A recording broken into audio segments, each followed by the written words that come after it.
Shalom kekasih Kristus. Hari ini para pendengar renungan melekat dalam Tuhan ingin dibawa untuk mengenal Yesus yang merupakan setara atau sama dengan Allah lebih dalam lagi, agar iman kita sebagai umatnya semakin teguh berakar, sehingga iman dalam Yesus tidak mudah digoyahkan oleh keadaan apapun. Mari kita berdoa. Tuhan Yesus, terima kasih buat kesempatan yang indah pada hari ini. Biarlah Engkau terus isi hati dan pikiran kami dengan kebenaran firman-Mu, sehingga kami semakin mengenal Engkau. Biarlah kiranya firman yang disampaikan lewat renungan ini membawa iman kami semakin berakar di dalam Engkau, dan semakin mengetahui bahwa Yesus adalah Tuhan yang luar biasa, yang dahsyat. Terima kasih Tuhan Yesus. Kami mau menyiapkan hati dan pikiran kami agar firman yang ditaburkan jatuh di tanah hati kami yang baik. Terima kasih Tuhan Yesus. Ini doa kami, dalam nama Tuhan Yesus kami berdoa. Amin. Melekat dalam Tuhan bertema kesetaraan dan kesamaan Yesus dengan Allah. Firman Tuhan terdapat dalam Yohanes 14 ayat 10, demikian firman-Nya. Tidak percayakah engkau bahwa aku di dalam Bapa dan Bapa di dalam aku? Apa yang aku katakan kepadamu, tidak aku katakan dari diriku sendiri, tetapi Bapa yang diam di dalam aku, dialah yang melakukan pekerjaannya. Yesus menegaskan kesetaraan dan kesamaannya dengan Allah dalam menghadapi tuduhan penghujatan oleh para pemimpin Yahudi. Yesus dituduh menyamakan dirinya dengan Allah. Yohanes 5 ayat 16 sampai 47. Dan kemudian karena mengidentifikasi dirinya sebagai Allah, tercatat dalam Yohanes 10 ayat 25 sampai 39. Penuduh Yesus mengancam hukuman karena penistaan. Dalam kedua kasus tersebut, Yesus menyangkal tuduhan tersebut dengan alasan bahwa dia mengatakan kebenaran. Dalam Yohanes 14 ayat 1, Yesus menyelaraskan dirinya dengan Allah sebagai objek iman. Percaya kepada Allah, percaya juga kepadaku. Demikian pula dalam figura yang membingkai sebuah lukisan yang dinyatakan oleh Yohanes mengenai Yesus sebagai Allah di awal kitabnya yang ditulisnya. Dalam Yohanes pasal 1 dengan jelas menyatakan kesamaan Yesus dengan Allah. Demikian dalam Yohanes 1 ayat 18 mengatakan, tidak seorang pun yang pernah melihat Allah, tetapi anak tunggal Allah yang ada di pangkuan Bapa, dialah yang menyatakannya. Yohanes juga mencatat tentang peristiwa kekalutan para murid saat peristiwa penyaliban Yesus dan kematiannya. Sesungguhnya hal ini Yesus telah menyampaikan kepada muridnya, dan di hari ketiga ia akan bangkit. Dalam kebangkitannya dari kematian, Tuhan Yesus menampakkan diri kepada para murid dan termasuk kepada Thomas. Setelah Tuhan Yesus menunjukkan dirinya kepada Thomas, lalu Thomas mengakui Yesus sebagai Tuhan dan Allahku, tercatat dalam Yohanes 20 ayat 28. Kekasih Kristus, bila kita membaca firman Tuhan atau Alkitab, sesungguhnya kita dapat melihat kesetaraan dan kesamaan Yesus dengan Allah pada saat orang-orang Majus datang untuk membawa sesuatu yang akan dipersembahkan. Hal ini dapat kita baca dalam Matius 2 ayat 1 sampai 12. Ketuhanan Yesus dapat terjawab dengan jelas ketika orang-orang Majus datang dari negeri timur yang jauh, kurang lebih 2000 km, hanya untuk menyembah Yesus, seorang bayi yang lahir di Bethlehem. Mereka bertanya, di manakah dia, raja orang Yahudi yang baru dilahirkan itu? Kami telah melihat bintangnya di timur dan kami datang untuk menyembah dia, tercatat dalam Matius 2 ayat 2. Raja Herodes beserta seluruh Yerusalem terkejut mendengar hal itu. Maka dikumpulkannya semua imam kepala dan ahli Taurat bangsa Yahudi, lalu meminta keterangan dari mereka di mana Mesias akan dilahirkan. Jawab mereka, di Bethlehem di tanah Yudea, karena demikianlah ada tertulis dalam kitab Nabi, dan engkau Bethlehem, tanah Yehuda, engkau sekali-kali bukanlah yang terkecil di antara mereka yang memerintah Yehuda. Karena daripadamu lah akan bangkit seorang pemimpin dan akan mengembalakan umatku Israel. Tercatat dalam Matius 2 ayat 3 sampai 6.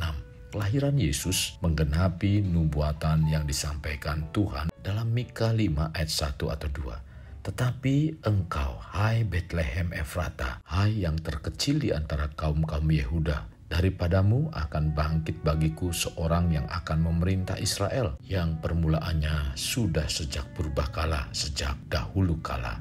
Kekasih, kelahiran Yesus sebagai Mesias, Raja orang Yahudi, umat pilihan Allah, telah dinubuatkan dan ditentukan tempatnya, yaitu Betlehem, sebelum peristiwa tersebut terjadi. Orang-orang Majus itu datang dari negeri timur yang sangat jauh hanya untuk menyembah Yesus, seorang bayi yang belum bisa berbicara dan terbungkus di lampin dalam palungan. Kekasih, memang Yesus tidak menyatakan dari mulutnya bahwa ia adalah Tuhan, tetapi Yesus berulang kali menyatakan kesamaan dirinya dengan Allah. Dalam Lukas 22 ayat 69-70, mulai sekarang anak manusia sudah duduk di sebelah kanan Allah yang Maha Kuasa. Kata mereka semua, kalau begitu engkau ini anak Allah? Jawab Yesus, kamu sendiri yang mengatakan bahwa akulah anak Allah. Hal yang perlu kekasih Kristus ketahui tentang istilah anak Allah yang digunakan orang-orang Yahudi di perjanjian lama adalah untuk Mesias, yaitu Allah yang turun menjadi manusia untuk menyelamatkan. Jadi dengan pernyataan Yesus bahwa dia sudah duduk di sebelah kanan Allah yang Maha Tinggi menunjukkan kesetaraan dirinya dengan Allah. Dan mereka menganggap Yesus telah menghujat Allah dengan menyamakan dirinya sejajar dengan Allah. Berarti sama dengan Allah. Dan bila sama dengan Allah berarti Yesus adalah Allah. Anak Allah mempunyai implikasi adanya kesamaan natur Yesus dengan Allah. Bahwa Yesus datang dari Allah, dari surga, dari kekekalan. Itulah sebabnya Yesus menyebut Allah itu Bapaknya. Penulis Ibrani juga dalam argumennya tentang supremasi, artinya kekuasaan tertinggi Kristus, mengutip Mazmur 45 untuk mendukung anak yang berinkarnasi memiliki status Allah. Tercatat dalam Ibrani 1 ayat 8-9. Tetapi tentang anak ia berkata, tahtamu ya Allah tetap untuk seterusnya dan selamanya, dan tongkat kerajaanmu adalah tongkat kebenaran.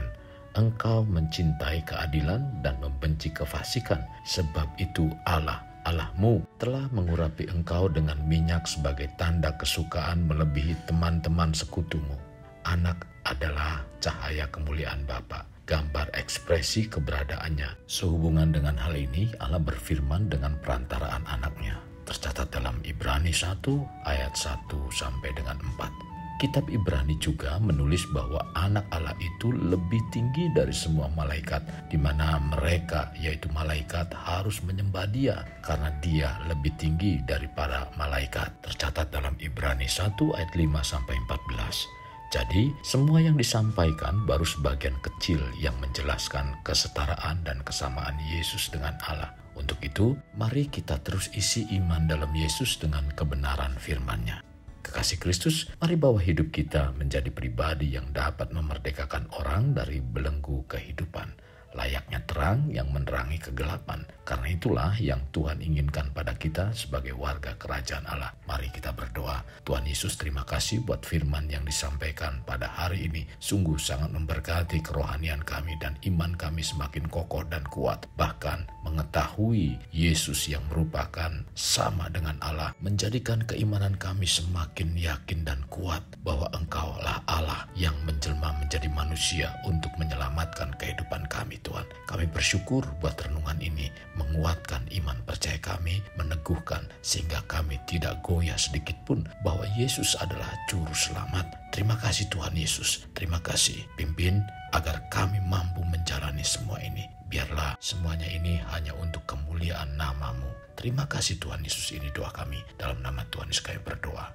Amin. Kasih Kristus, mari kita akhiri dengan mengedahkan kedua tangan kita. Terimalah anugerah berkat dari Allah Bapa, kasih sayang daripada Yesus Kristus dan persekutuan dengan Roh Kudus yang memberkati, melindungi, dan menyinari engkau dengan wajah-Nya, serta memberi engkau kasih karunia di mana Tuhan menghadapkan wajah-Nya kepadamu dan memberi engkau damai sejahtera. Tuhan juga mencurahkan berkat secara rohani, berkat secara jasmani, dan berkat secara ekonomi, di mana berkat Abraham, berkat Ishak, berkat Yakub dicurahkan dan dilimpahkan dari saat sekarang sampai Maranatha tiba dalam nama Tuhan Yesus. Amin. Sampai jumpa di renungan berikutnya. Tuhan Yesus memberkati. Jangan lupa like, share, dan subscribe.